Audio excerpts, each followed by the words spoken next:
നേമത്ത് കഴിഞ്ഞ തെരഞ്ഞെടുപ്പിന് BJPക്ക് ഒരു കയ്യബദ്ധം പറ്റി.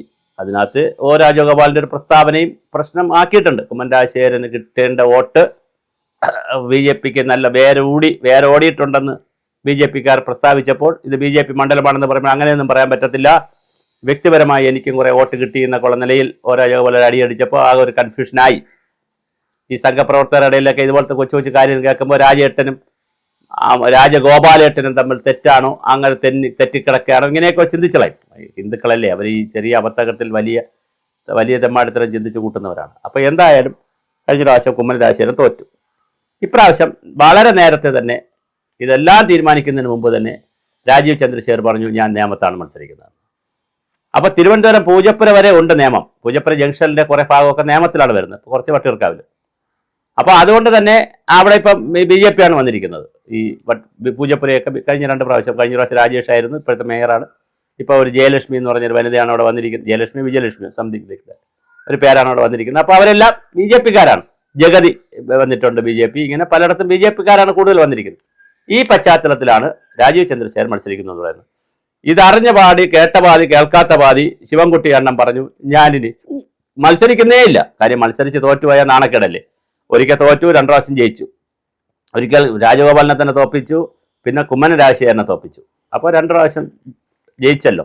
അപ്പോൾ ഇനി എനിക്ക് തോൽക്കാൻ വയ്യ, ഈ വയസ്സുകാലത്തിന് തോക്കാൻ വയ്യ എന്ന് പറഞ്ഞാണ് ശിവൻകുട്ടി അണ്ണൻ നിൽക്കുന്നത്. അല്ലെങ്കിൽ വയസ്സുമായല്ലോ, ഒരു മുൻ മന്ത്രി തോറ്റുപോയ മോശമല്ലേ. അപ്പോൾ എന്തായാലും അങ്ങനെ നിൽക്കുന്നു. ഇനി കോൺഗ്രസ് ആണ് വളരെ രസകരമായ ഒരു കാൻഡിഡേറ്റ്. ആരാണ് കോൺഗ്രസ്? കെ മുരളീധരനാണോ?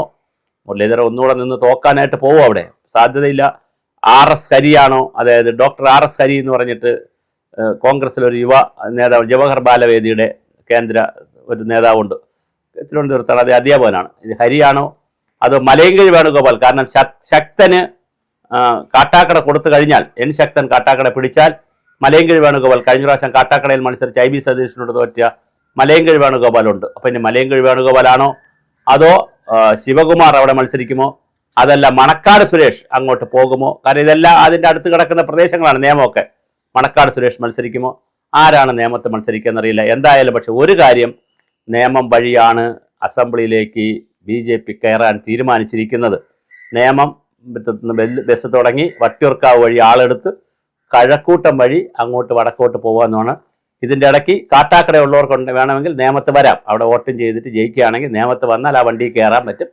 അങ്ങനെ വണ്ടി വടക്കോട്ട് പോയി കായംകുളത്ത് നിന്ന് ശോഭയെടുത്ത് വടക്ക് പോണ്ടേ, ശോഭയെടുത്ത് ചെങ്ങന്നൂർ ചെന്നിട്ട് അവർ പലരെയൊക്കെ എടുത്ത് ഈ പറയുന്ന ഉണ്ണി മുകുന്ദൻ മേനോൻ എന്നൊക്കെ പറയുന്ന ഉണ്ണി മുകുന്ദൻ കുറേ പേര് മത്സരിക്കുന്നുണ്ട്.